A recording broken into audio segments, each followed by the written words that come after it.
Hi everyone, इस chapter के अंदर हम स्टार्ट करने वाले हैं ऑथेंटिकेशन एंड ऑथराइजेशन के बारे में। अब ये दोनों काफ़ी इंपॉर्टेंट कॉन्सेप्ट्स हैं। इन कॉन्सेप्ट्स को बेसिकली हम इसलिए सीखते हैं ताकि हम यूजर्स के साथ डील कर सकें। अभी तक हमने जो अपनी वेबसाइट बनाई है उसके अंदर हमने लिस्टिंग्स मॉडल को यूज़ किया है, रिव्यूज़ मॉडल को यूज़ किया है। हम इस चैप्टर के अंदर एक और नया मॉडल बिल्ड करेंगे जो हमारे यूज़र को रिप्रेजेंट करेगा। इनफैक्ट ऑथेंटिकेशन और ऑथराइजेशन के अंदर जितने भी कॉन्सेप्ट्स हम पढ़ रहे हैं, ये सारे कॉन्सेप्ट्स हम अपनी दूसरी वेबसाइट्स बनाने के लिए भी यूज़ कर सकते हैं। फॉर एग्जाम्पल, कल को जाकर हम कोई ई कॉमर्स वेबसाइट बनाते हैं जिसपे हम किसी यूज़र को रजिस्टर करवाना चाहते हैं, यानी लॉगिन करवाना चाहते हैं, साइन अप करवाना चाहते हैं, या फिर हम कोई दूसरी तरीके की वेबसाइट बनाते हैं जिसके ऊपर जाके यूज़र लॉगिन या साइन अप करता है। तो जब भी user log in, sign up, register इस तरीके की चीज़ें करता है तो ऑथेंटिकेशन एंड ऑथराइजेशन के कॉन्सेप्ट्स हमारे काफ़ी काम आते हैं। तो सबसे पहले डिफरेंस समझते हैं कि ऑथेंटिकेशन और ऑथराइजेशन का बेसिक मतलब क्या होता है और दोनों के बीच में डिफरेंसेस क्या होते हैं। ऑथेंटिकेशन का मतलब होता है it is the process of verifying who someone is, यानी ये वेरीफाई करना कि जो व्यक्ति कह रहा है कि वो है वही वो व्यक्ति है। इसका बेसिक मतलब है कि जैसे हम अपने फ़ोन को यूज़ करते हैं, अब हमारे फ़ोन को कैसे पता कि हम उसके ओनर हैं? तो उसके अंदर कुछ हमारी फेस स्कैनिंग होती होगी, या फिर कोई पासवर्ड होता होगा जो हम एंटर करते होंगे, या कोई पासकोड होता होगा जिसको हम एंटर करते होंगे, या फिर फिंगरप्रिंट स्कैनिंग भी होती है। तो ये सारे के सारे तरीके होते हैं ऑथेंटिकेशन के। किसी को ऑथेंटिकेट करने का मतलब होता है ये वेरीफाई करना कि हाँ यही मेरे ओनर थे। तो बेसिकली किसी को ऑथेंटिकेट करने का मतलब होता है उनसे रजिस्टर करवा लेना, साइन अप करवा लेना एंड उनके बाद लॉगिन करवा लेना।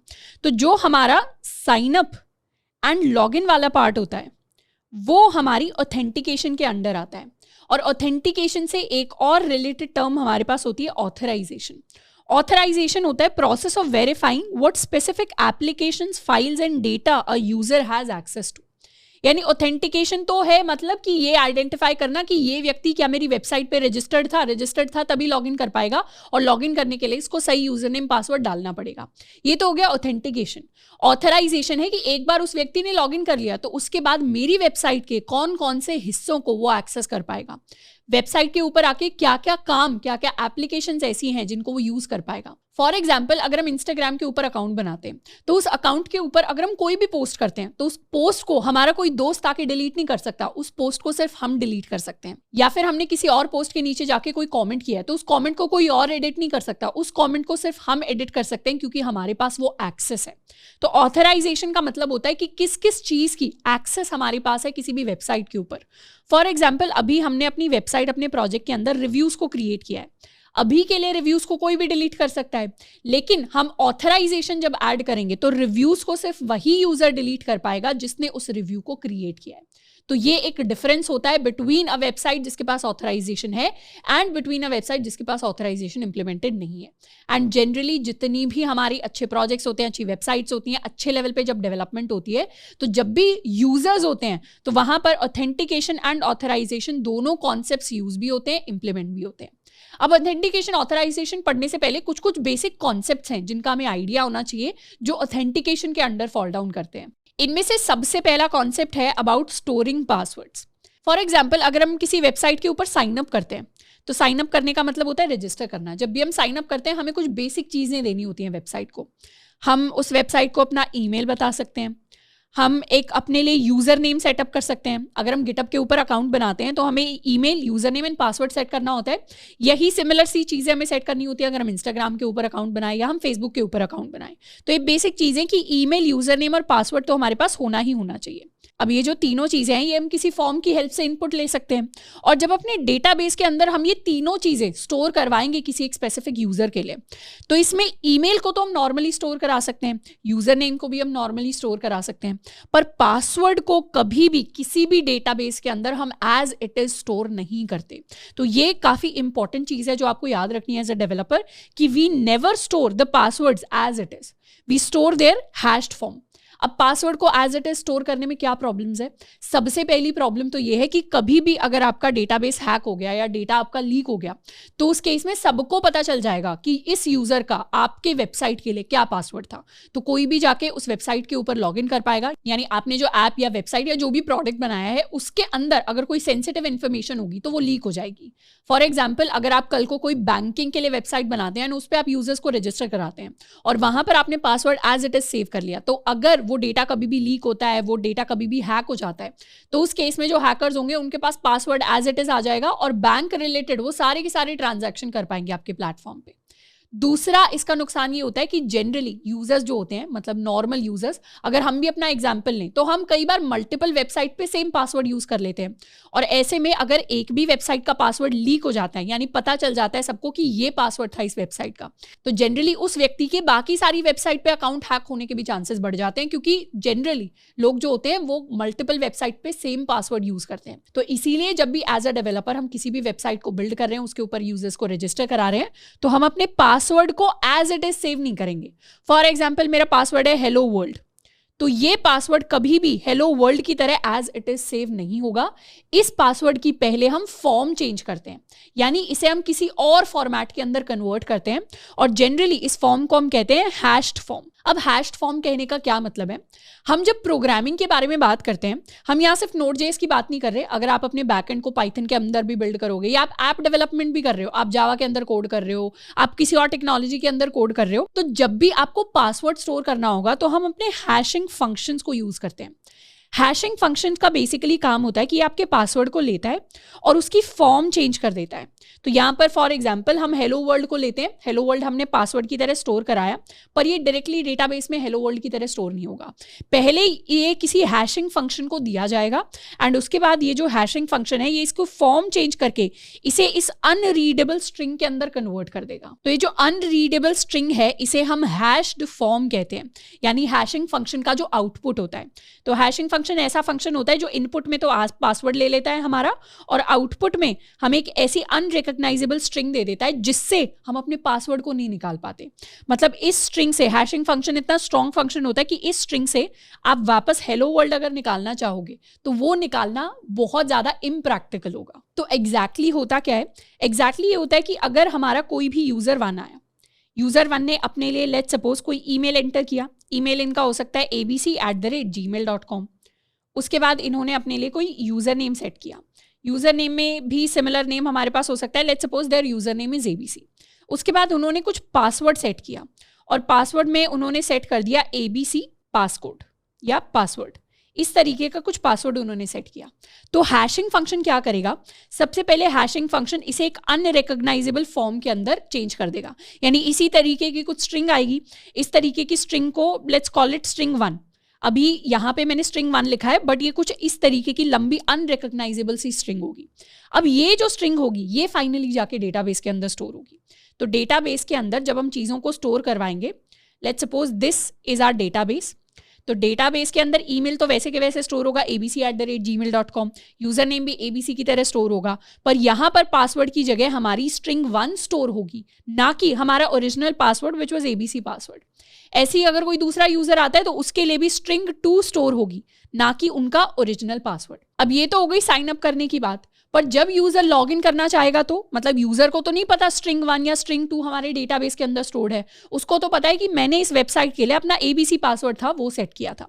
तो जब भी यूजर लॉग इन करता है, तो उसे फॉर एग्जाम्पल अपना यूजर नेम एंड उसे अपना पासवर्ड एंटर करना है। तो जब यूजर नेम एंटर करेगा, यूजर को पता है कि मैंने abc सेट किया था, user name I will enter abc। Password के अंदर भी उसे पता है कि मैंने abc पासवर्ड अपना पासवर्ड सेट किया था, तो वो इस चीज को, इस स्ट्रिंग को एंटर कर देंगे। अब जब यूजर लॉगिन के टाइम पे पासवर्ड को इस तरीके से एंटर करता है, तो सर्वर कैसे चेक करेगा कि ये यूजर नेम और पासवर्ड सही है क्या?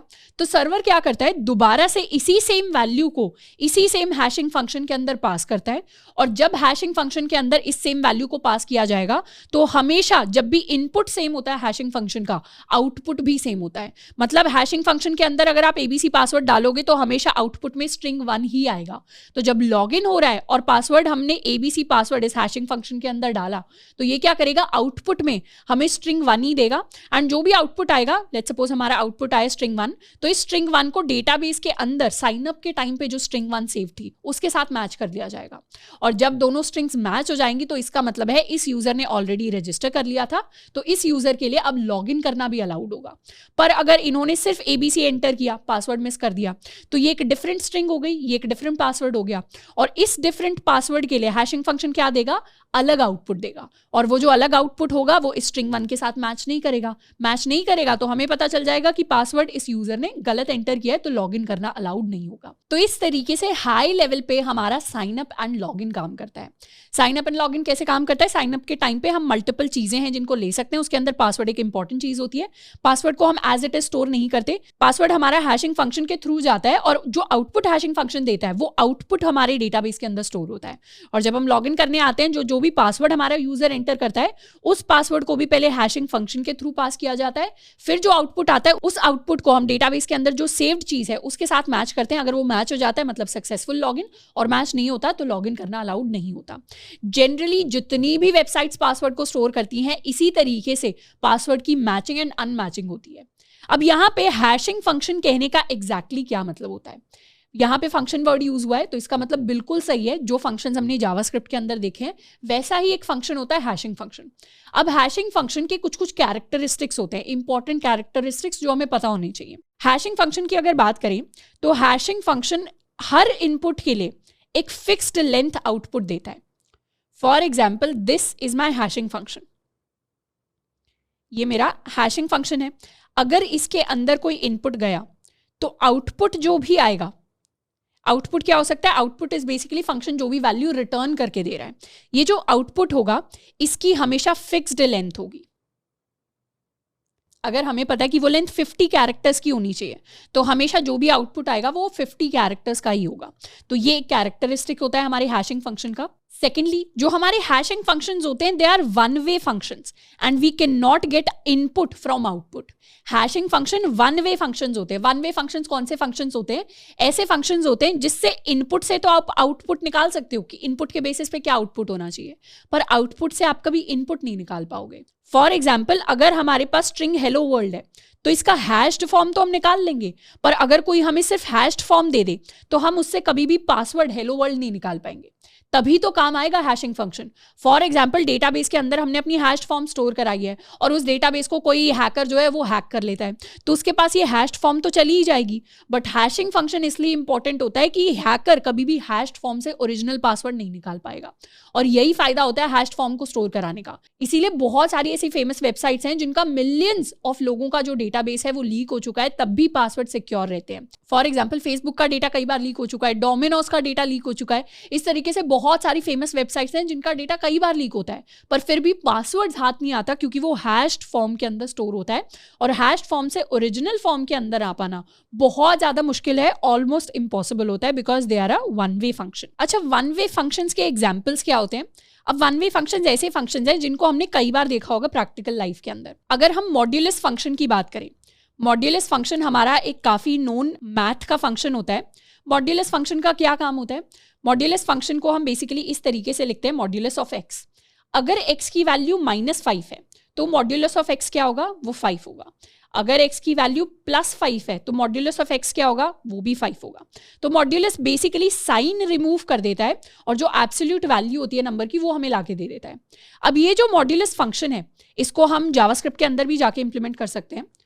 फॉर एग्जाम्पल, अपने टैब के अंदर if I inspect and go to console, अब ये जो मॉड्यूलस होता है ये रिमाइंडर वाला मॉड्यूलस नहीं होता, मतलब इसे मैथ के अंदर मॉड्यूलस बोलते हैं, बट जावास्क्रिप्ट के अंदर इसको हम एब्सोल्यूट बोलते हैं। तो math.abs हमारा एक फंक्शन होता है, इसमें अगर मैंने -5 पास किया तो ये फंक्शन मुझे -5 की एब्सोल्यूट वैल्यू देगा which is going to be 5। But if I pass 5 to the function तो भी मुझे आउटपुट में 5 देगा। तो कोई अगर मुझे बोले कि मेरे आउटपुट में मेरे पास 5 है, फॉर एग्जाम्पल मेरा जो मॉड्यूलस फंक्शन है उसके आउटपुट में मेरे पास 5 है, तो क्या अब कभी भी मैं 100% श्योरिटी के साथ इनपुट को बता पाऊंगी?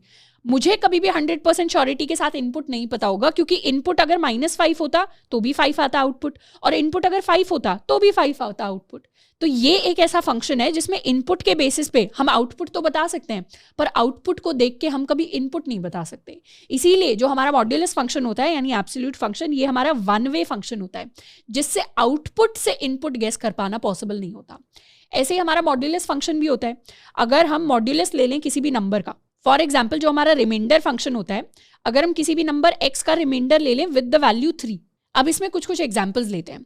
अगर हमारा 3 मॉड्यूलो 3 का रिमाइंडर क्या आता है, आउटपुट 0 आता है। हमारे 6 मॉड्यूलो 3 का भी आउटपुट हमारे पास 0 आएगा। हमारे 9 मॉड्यूलो 3 का भी आउटपुट हमारे पास 0 आएगा। 12 मॉड्यूलो 3 का भी आउटपुट हमारे पास 0 आएगा। अब अगर कोई हमें बोले कि आउटपुट में हमारे पास 0 है तो इससे इनपुट गेस करके दिखाओ। और अब अगर हमें कोई बोले कि आउटपुट में हमें 0 दिया हुआ है तो इससे आप इनपुट गेस करके दिखाओ कि किसका मॉड्यूलो लिया होगा। तो क्या कभी भी हम गेस कर पाएंगे कि 3 का मॉड्यूलो लिया था, 6 का लिया था, 9 का लिया था, 12 का लिया था, या इतने सारे इनफाइनाइट नंबर्स हैं जिनका मॉड्यूलो अगर 3 के साथ लेते हैं तो रिमाइंडर 0 आएगा। तो ये भी क्या है, मतलब रिमाइंडर फंक्शन भी क्या होता है हमारा, it is also a one way function. तो इस तरीके से बहुत सारे वन वे फंक्शंस होते हैं और इन्हीं फंक्शंस का एक कॉम्प्लेक्स फॉर्म होता है हमारा हैश फंक्शन। तो जो हमारा हैशिंग फंक्शन होता है वो भी अपने आप में एक वन वे फंक्शन होता है। नेक्स्ट प्रॉपर्टी होती है हैशिंग फंक्शन की कि for a different input there is a different output but of same length.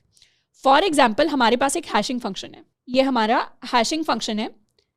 इसमें अगर हमने एक पासवर्ड एंटर किया ABC, तो इसके लिए जो हमारी स्ट्रिंग 1 आएगी, स्ट्रिंग 1 जनरेट होगी आउटपुट में, वो डिफरेंट स्ट्रिंग होगी एज कंपेयर टू अगर हम हेलो वर्ल्ड को एज अ पासवर्ड सेंड करें तो जो स्ट्रिंग 2 आएगी, ये स्ट्रिंग 1 एंड ये स्ट्रिंग 2 डिफरेंट होगी। एंड साथ के साथ ये जो स्ट्रिंग 1 एंड स्ट्रिंग 2 है ये सेम लेंथ की होंगी। चाहे हमारा पासवर्ड जो हमने इनपुट में भेजा है वो सेम लेंथ का ना हो, पर फिर भी जो आउटपुट स्ट्रिंग होती है वो हमारी सेम लेंथ की होती है। तो ये भी एक इंपॉर्टेंट प्रॉपर्टी है। And for a small change in input should bring a large change in output. मतलब अगर मेरे इनपुट के अंदर छोटा सा चेंज भी मैंने किया, फॉर एग्जाम्पल ABC का मैंने ABD कर दिया, तो उस केस में स्ट्रिंग 1 और जो नई स्ट्रिंग जनरेट होगी स्ट्रिंग 3, स्ट्रिंग 1 और स्ट्रिंग 3 बहुत ज़्यादा अलग होंगी। मतलब स्ट्रिंग 3 और स्ट्रिंग 1 को देख के कोई ये नहीं बता पाएगा कि दोनों के बीच में जो ओरिजिनल पासवर्ड था, ओरिजिनल इनपुट था, दोनों के बीच में छोटा सा ही चेंज था। तो इसीलिए वो भी एक इंपॉर्टेंट फैक्टर होता है। अब ये इंपॉर्टेंट फैक्टर किस लिए होता है, ये इसलिए होता है कि फॉर एग्जाम्पल अगर कोई डेटाबेस हैक हो जाता है तो उसमें हैश्ड फॉर्म तो अवेलेबल होती है, और अगर हैश्ड फॉर्म सिमिलर सी दिखती है तो उससे कोई ये ना गेस कर पाए कि जो ओरिजिनल पासवर्ड थे वो भी सिमिलर से दिखते थे। तो इसीलिए hatched form completely different value लाके देती है अगर इनपुट के अंदर छोटा सा भी चेंज हो जाता है तो। अब जो हमारे हैशिंग फंक्शंस होते हैं, इंडस्ट्री के अंदर काफी सारे डिफरेंट टाइप के हैशिंग फंक्शंस अवेलेबल हैं। उनमें से कुछ इतने अच्छे, इतने ऑप्टिमाइज नहीं होते, पर कुछ बहुत ऑप्टिमाइज्ड होते हैं जो बहुत ज्यादा फ्रीक्वेंटली यूज्ड होते हैं। अब कुछ हैशिंग फंक्शंस के एग्जांपल्स हो गए, जैसे SHA-256 हमारा एक काफ़ी वेल नोन हैशिंग फंक्शन है। इसको हम हैशिंग एल्गोरिदम भी कह देते हैं। एक MD5 करके है, that is also very well known. एक CRC करके है, वो भी काफ़ी वेल नोन है। Bcrypt करके भी हमारे पास एक होता है, ये भी काफ़ी वेल नोन है। तो काफ़ी सारे डिफरेंट हैशिंग फंक्शंस होते हैं हमारे पास। इनमें से अगर एक का एग्जाम्पल लें तो बेसिकली हमारे पास काफ़ी सारे हैश जनरेटर्स होते हैं, सैम्पल वेबसाइट्स होती हैं जहाँ पे आप हैशिंग फंक्शन को टेस्ट कर सकते हो। अब फॉर एग्जाम्पल यहाँ पर इनपुट के अंदर मैंने एंटर कर दिया ABC। अब ABC की जो हैश फॉर्म होगी वो कुछ इस तरीके की होगी, यानी ये SHA-256 हैश इसके ऊपर अप्लाई हुआ है, तो जो फाइनल आउटपुट आएगा वो कुछ ऐसा आएगा।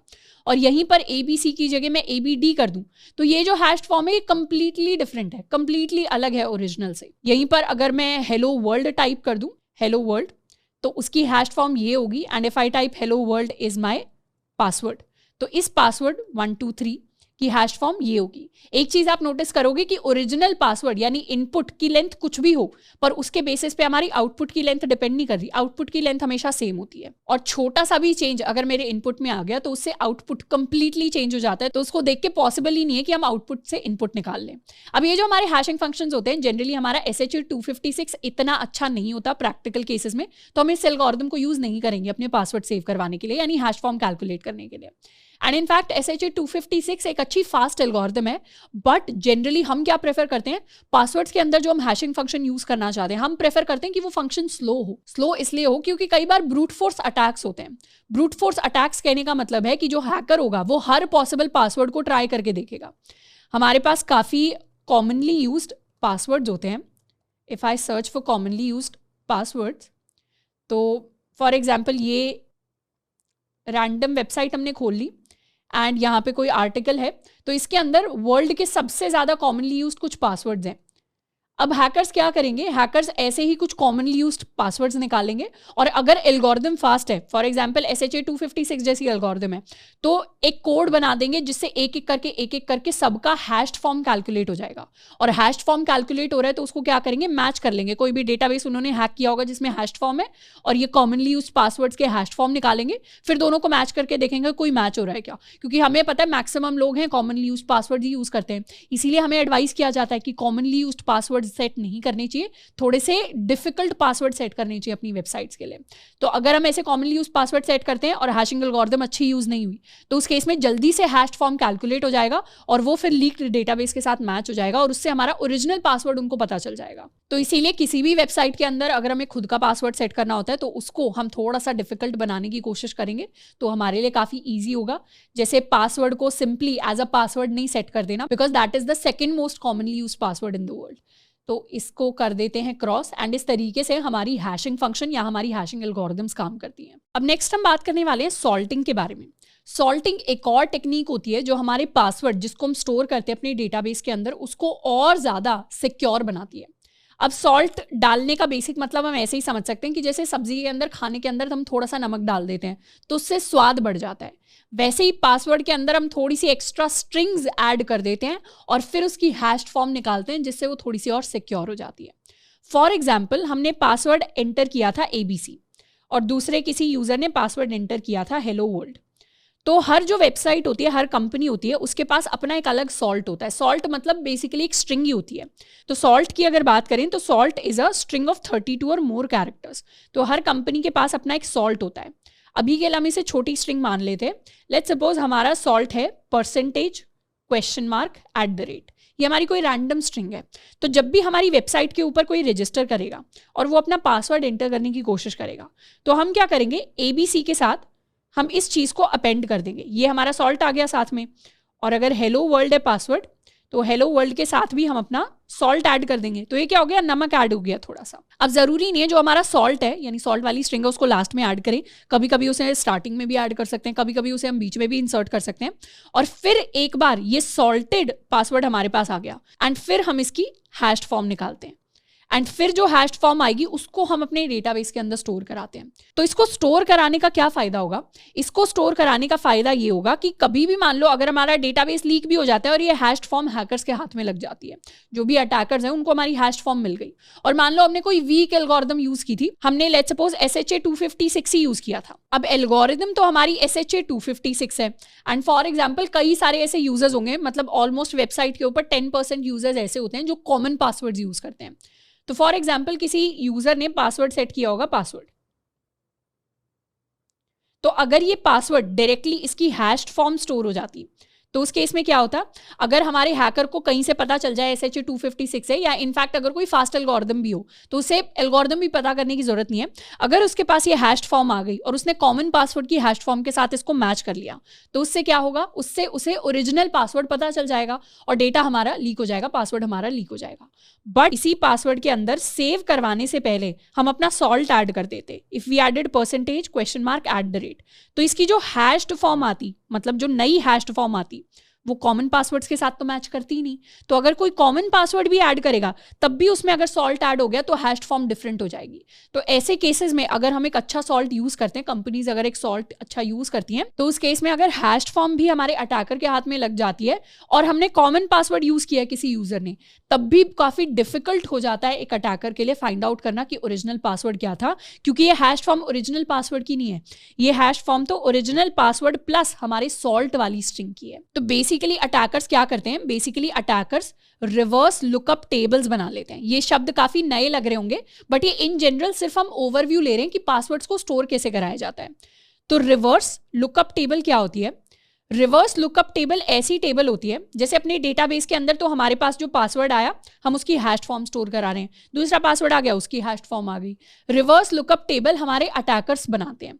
इस टेबल के अंदर हमारे पास कोई भी हैश्ड फॉर्म होती है, और हैश्ड फॉर्म लेट्स सपोज हमारे पास कोई भी हैश्ड फॉर्म 1 है, तो उसके बेसिस पे टेबल हमें बताती है कि ये जो हैश्ड फॉर्म है ये 1 2 3 4 5 6 वाले पासवर्ड की थी, ये जो सेकंड हैश्ड फॉर्म 2 है ये हमारे पासवर्ड की थी, ये जो थर्ड हैश्ड फॉर्म 3 है ये हमारे पासवर्ड लेट्स सपोज 1 2 3 4 ये वाला जो पासवर्ड है इस पासवर्ड की थी। तो जो भी मोस्ट कॉमनली यूज्ड पासवर्ड्स होते हैं उनकी हैश फॉर्म से उन तक पहुंचने का तरीका जो होता है वो एक रिवर्स लुकअप टेबल होती है, जिसको साइबर सिक्योरिटी के अंदर जिनको हम हैकर्स कहते हैं वो हैकर्स इन रिवर्स लुकअप टेबल्स को क्रिएट करते हैं।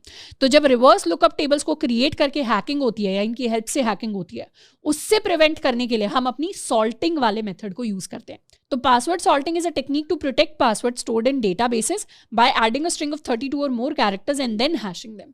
तो पहले उस स्ट्रिंग को ऐड करते हैं, फिर हम अपने कैरेक्टर्स को हैश करते हैं। अब यहाँ पर हैशिंग फंक्शन, सॉल्टिंग, काफी सारे नए कॉन्सेप्ट्स की हमने बात की। एंड इनफैक्ट ये सारी की सारी टेक्निक्स अपने आप में ऐसी टेक्निक्स है जिनके ऊपर काफ़ी ज़्यादा हैवी रिसर्च की जाती है। मतलब हम अपना हैश फंक्शन रैंडमली बैठ के नहीं बना सकते। हैशिंग फंक्शंस को बनाने के लिए प्रॉपर पहले रिसर्च पेपर लिखे जाते हैं, उसके बाद उनको टेस्ट किया जाता है एंड काफ़ी एक्सटेंसिव रिसर्च के बाद फिर उनको यूज़ किया जाता है इंडस्ट्री में। तो ऐसा नहीं है कि हमें अपना खुद का हैश फंक्शन बनाना है या हमें अपनी खुद की सॉल्टिंग करनी है। Node.js के अंदर बहुत सारे पॉपुलर टूल्स हैं जो ऑलरेडी एग्जिस्ट करते हैं ऑथेंटिकेशन के लिए। यानी ऐसे टूल्स पहले से एग्जिस्ट करते हैं जो हमें sign up and log in करवाने में हेल्प कर देते हैं। ये ऐसे टूल्स हैं जिसके अंदर ऑटोमेटिकली हम जब भी पासवर्ड को सेव कराते हैं तो ऑटोमेटिकली उसकी सॉल्टिंग हो जाती है एंड ऑटोमेटिकली वो अपनी हैश्ड फॉर्म के अंदर जाके हमारे डेटाबेस के अंदर स्टोर होते हैं।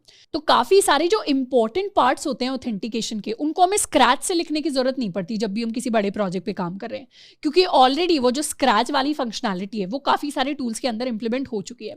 तो जब भी हम कोई आज की डेट में वेबसाइट बना रहे हैं उसमें हमें ऑथेंटिकेशन स्क्रैच से इंप्लीमेंट करने की जरूरत नहीं है। हमारे पास ऑलरेडी काफ़ी अच्छे वेल बिल्ट इन टूल्स होते हैं जिनको हम यूज कर सकते हैं, जो ऑटोमेटिकली हैशिंग, सॉल्टिंग, ऑथेंटिकेशन इस तरीके के ऑपरेशंस हमारे लिए परफॉर्म कर देते हैं। और उनमें से one of the most popular tool जो इंडस्ट्री के अंदर यूज होता है with Node.js, it is called passport. और हम भी अपने प्रोजेक्ट के अंदर यूज करने वाले हैं पासपोर्ट को। अब नेक्स्ट हम बात करने वाले हैं पासपोर्ट के बारे में। पासपोर्ट की अगर हम बात करें तो एक ऐसी लाइब्रेरी है जो हमें ऑथेंटिकेशन के अंदर हेल्प करती है। स्पेसिफिकली Node.js के अंदर अगर हम ऑथेंटिकेट करना चाहते हैं अपने यूजर्स को तो पासपोर्ट उसमें बहुत ज़्यादा हेल्प करता है, क्योंकि काफ़ी सारी ऐसी फंक्शनैलिटीज़ होती है जिनको हमें स्क्रैच से बिल्ड नहीं करना पड़ता। आपने काफ़ी डिफरेंट वेबसाइट्स पे देखा होगा, sign up with Facebook, sign up with Google या साइन अप विद गिटहब। तो पासपोर्ट के अंदर यूजर नेम और पासवर्ड से तो साइन अप करने की फंक्शनैलिटी है ही, साथ के साथ अगर हम इस तरीके से किसी और प्लेटफॉर्म को यूज़ करके भी sign up and log in देना चाहते हैं तो वो भी इंप्लीमेंट करना ईजी है। पासपोर्ट की अगर वेबसाइट पे जाएं तो this is the website passportjs.org and यहाँ पे लिखा हुआ है passport is authentication middleware for Node.js। It is extremely flexible and modular and ये हमारी एक्सप्रेस बेस्ड वेब एप्लीकेशंस के लिए यूज हो सकता है। इसके पास काफ़ी सारी स्ट्रैटेजीज होती हैं that support authentication using a user name and password, Facebook, Twitter and more. यानी स्ट्रैटेजीज कहने का यहाँ पे मतलब है, स्ट्रैटेजी इज कि आप किस तरीके से sign up and log in कराना चाहते हैं।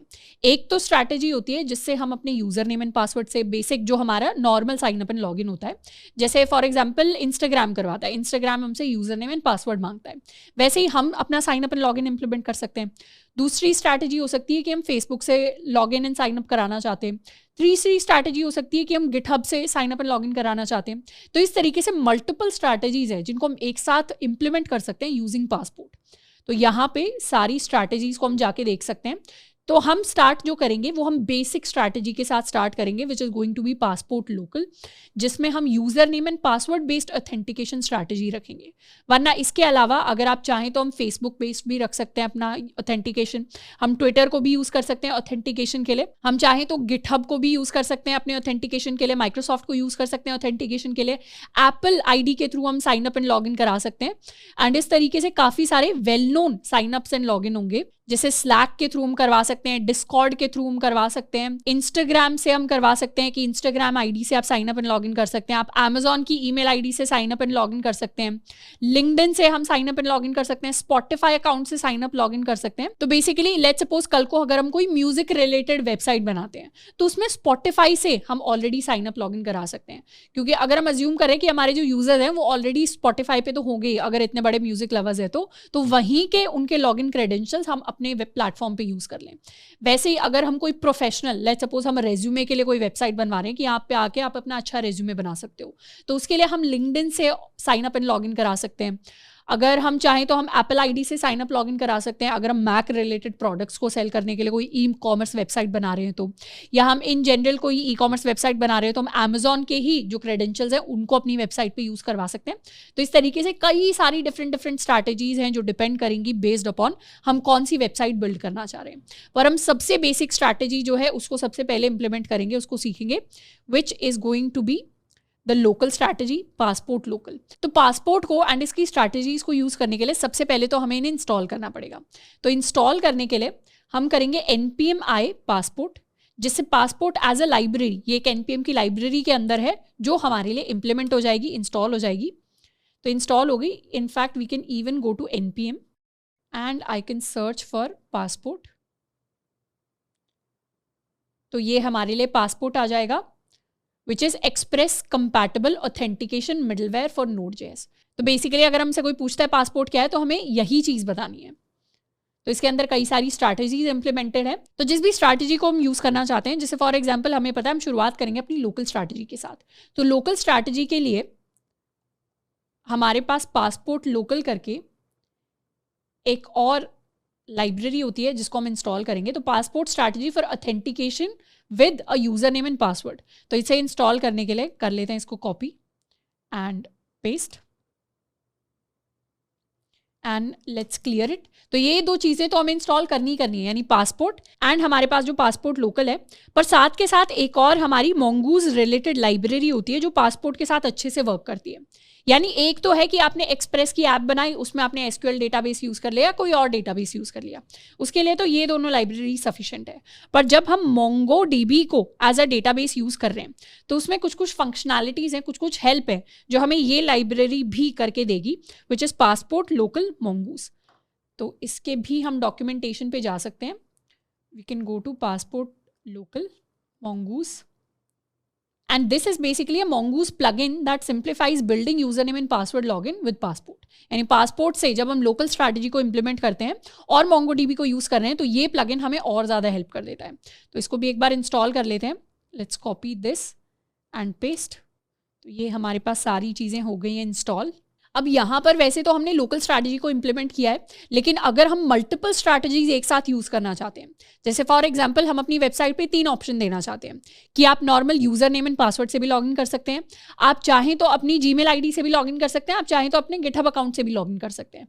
तो 3 क्या है, 3 डिफरेंट अलग अलग स्ट्रैटेजीज हैं। हम चाहें तो इन तीनों स्ट्रैटेजीज को एक साथ एक सिंगल वेबसाइट के अंदर इंप्लीमेंट भी कर सकते हैं, यानी वो भी ऑप्शन हमारे पास होता है।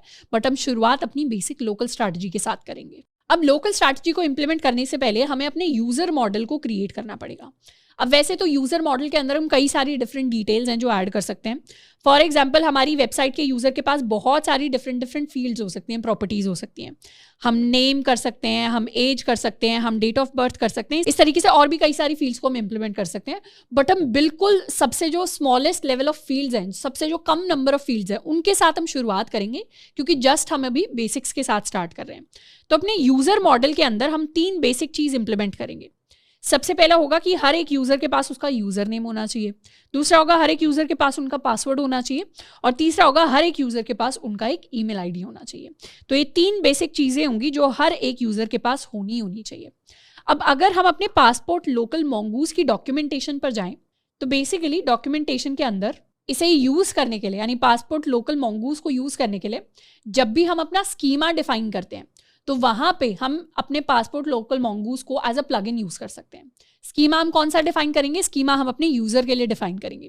तो यूजर स्कीमा को डिफाइन करने से पहले यहाँ पे आ जाते हैं, मॉडल डिफाइन करते हैं। मॉडल्स के अंदर जाएंगे और यहाँ user.js नाम से हम अपना मॉडल क्रिएट करेंगे। जैसे हमने रिव्यूज के लिए मॉडल क्रिएट किया था, तो ये लाइन कर लेते हैं कॉपी एंड यहाँ पे पेस्ट। तो ये हमारे पास mongoose आ गया, ये हमारे पास हमारा स्कीमा आ गया। अब यहाँ पर हम अपने पासपोर्ट लोकल mongoose को भी यूज करेंगे, तो उसे रिक्वायर कर लेते हैं const passport local mongoose is equal to require passport local mongoose।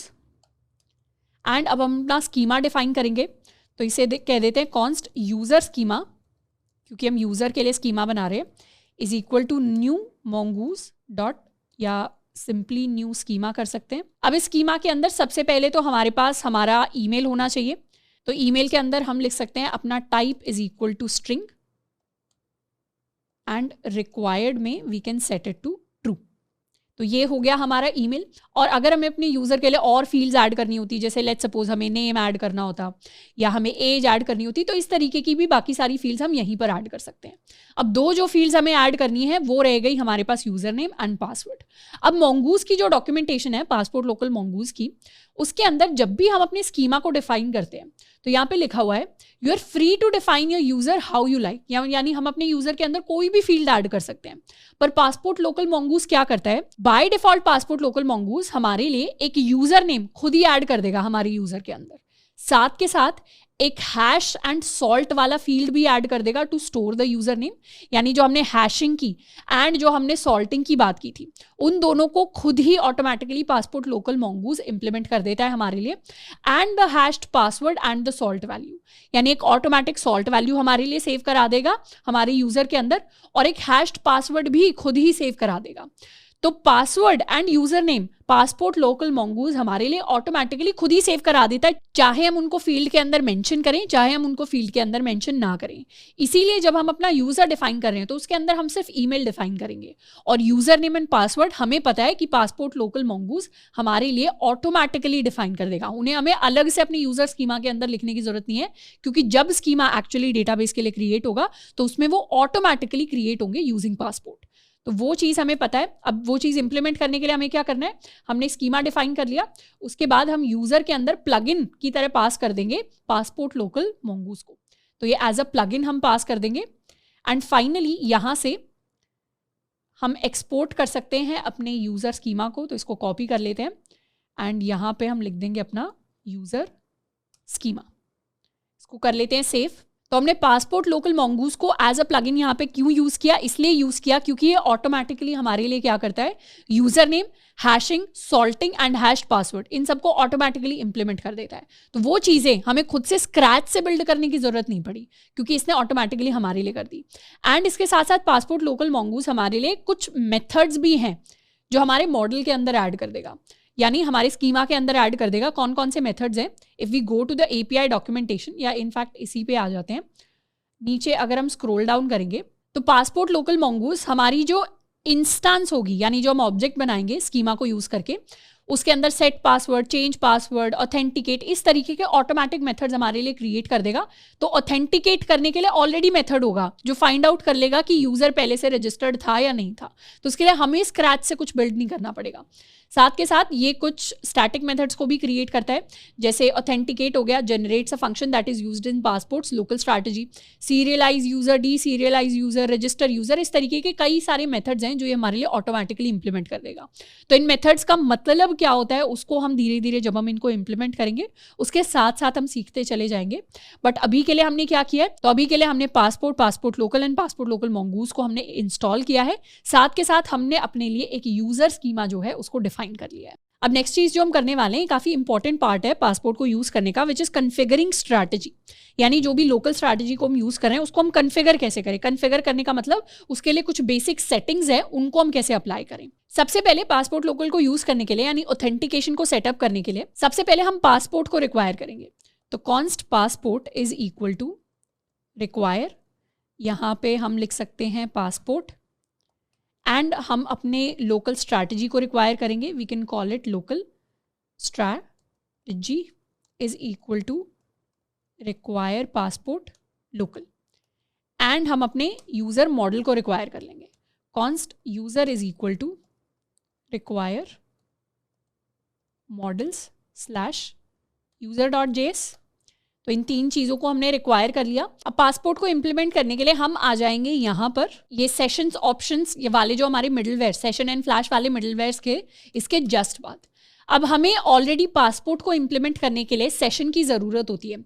यानी अगर हम लोकल स्ट्रैटेजी को इंप्लीमेंट करना चाहते हैं तो हम चाहते हैं कि हमारा यूज़र जो हो, यूज़र एक सेशन के अंदर यूज़र के जो लॉगिन क्रेडेंशियल्स हैं वो कॉमन रहेंगे।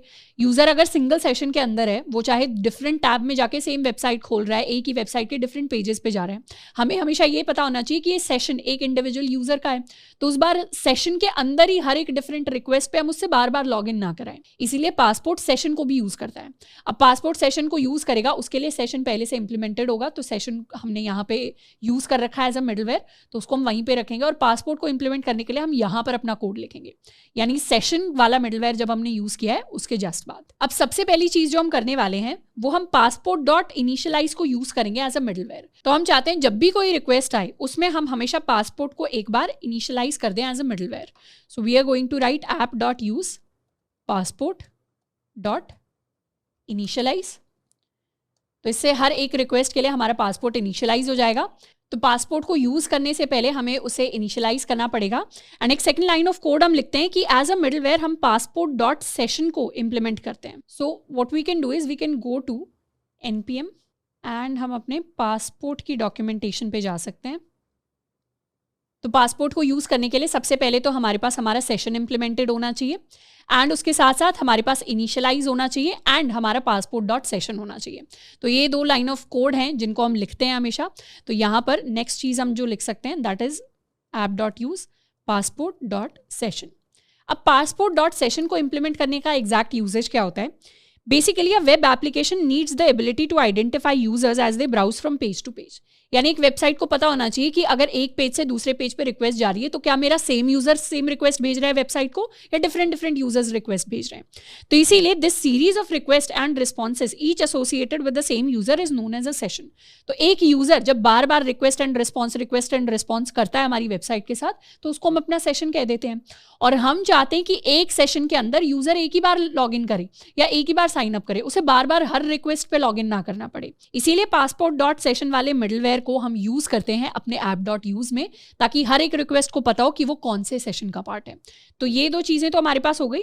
उसके बाद we finally write passport.use new local strategy, यानी हम अपनी लोकल स्ट्रैटेजी को यूज करना चाहते हैं जिसमें हम पास करेंगे अपना user.authenticate मेथड। तो हम यहाँ पर लिख सकते हैं passport.use एंड इसमें हम क्रिएट करेंगे अपने लिए new local strategy.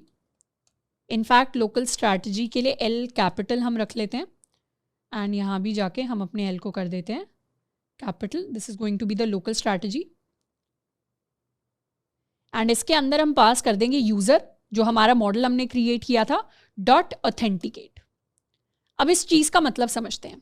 Passport dot use के अंदर, यानी ये बेसिकली पासपोर्ट के अंदर हमने जो भी अपनी नई लोकल स्ट्रैटेजी क्रिएट की है, तो हम बेसिकली कह रहे हैं कि जो भी हमारा यूजर्स आए, जितनी भी रिक्वेस्ट आए, वहाँ पर सारे के सारे जो यूजर्स हैं वो लोकल स्ट्रैटेजी के थ्रू ऑथेंटिकेट होने चाहिए। और उन यूजर्स को ऑथेंटिकेट करने के लिए कौन सा मेथड यूज होगा? उनको ऑथेंटिकेट करने के लिए, ऑथेंटिकेट करने का मतलब होता है यूजर को लॉग इन करवाना या यूजर को साइन अप करवाना। ये चीज़ें करने के लिए हम अपने ऑथेंटिकेट मेथड को यूज करेंगे, जो हमारा एक स्टैटिक मेथड है जो पासपोर्ट लोकल mongoose ने बाय डिफॉल्ट ऐड किया है। कहाँ पे ऐड किया है? जब हम पासपोर्ट लोकल mongoose के अंदर जाते हैं तो ये तो लाइन ऑफ कोड है जिसको हमने ऐड किया है। It is to use static authenticate method of model in local strategy. And last में जब हम जाएंगे तो स्टैटिक मेथड्स के अंदर API डॉक्यूमेंटेशन में स्टैटिक मेथड्स के अंदर ऑथेंटिकेट हमारा ऐसा मेथड होता है that generates a function that is used in passports local strategy. अब इतनी लाइन ऑफ कोड तो हमने लिख लिया, मतलब ये वाला जो पार्ट है, ये वाला पार्ट हमने सेट कर दिया। साथ के साथ हम ये 2 लाइनें ऑफ कोड भी लिखते हैं। इनको कर लेते हैं कॉपी एंड यहाँ पे इन्हें कर लेंगे पेस्ट। बेसिकली पासपोर्ट सीरियलाइज करता है यूजर को एंड डी सीरियलाइज करता है यूजर को, एंड उसके लिए वो 2 मेथड्स यूज करेगा, user dot serialise user and user dot deserialise user. अब ये जो मेथड्स हैं they are static serialise and deserialise of model for passport session support. अब सीरियलाइज एंड डी सीरियलाइज करने का क्या मतलब होता है? सीरियलाइज करने का बेसिक मतलब होता है to serialise users into the session, यानी यूजर से रिलेटेड जितनी भी इंफॉर्मेशन है उसको अगर हम सेशन के अंदर स्टोर करवाते हैं तो उसका मतलब है सीरियलाइज करना यूजर को।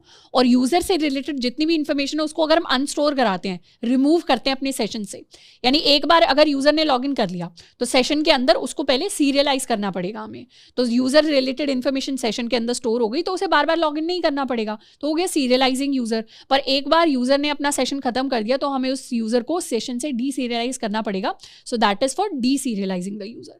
तो इसीलिए ये 2 लाइनें ऑफ कोड भी हम ऐड करते हैं। अब ये सारी की सारी जो चीजें हैं ये हम स्क्रैच से भी इंप्लीमेंट कर सकते हैं। ऑथेंटिकेशन को बिल्कुल स्क्रैच से इंप्लीमेंट किया जा सकता है। इनफैक्ट काफी सालों पहले तक जब पासपोर्ट जैसे हमारे पास लाइब्रेरीज नहीं होती थी तो लोग स्क्रैच से इंप्लीमेंट करते थे या दूसरे टूल्स यूज करते थे।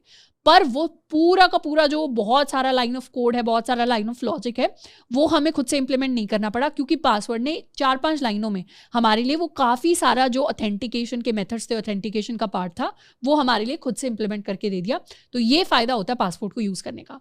अब अभी हमें डायरेक्टली फ़ायदा दिखाई नहीं दे रहा होगा, क्योंकि अभी तक हमने अपने यूज़र को सेव करवा के नहीं देखा, अभी तक कुछ हमने करके नहीं देखा। अभी तक हमने सिर्फ क्या किया है, अपने एक्सप्रेस ऐप को बताया है कि हम पासपोर्ट को यूज़ करने वाले हैं, हम पासपोर्ट की लोकल लोकल स्ट्रैटेजी को यूज़ करने वाले हैं, यूज़र के ऑथेंटिकेट मेथड को यूज़ करेंगे ऑथेंटिकेशन करने के लिए, और हम सीरियलाइज यूज़र एंड डीसीरियलाइज यूज़र वाले मेथड्स को यूज़ करने वाले हैं।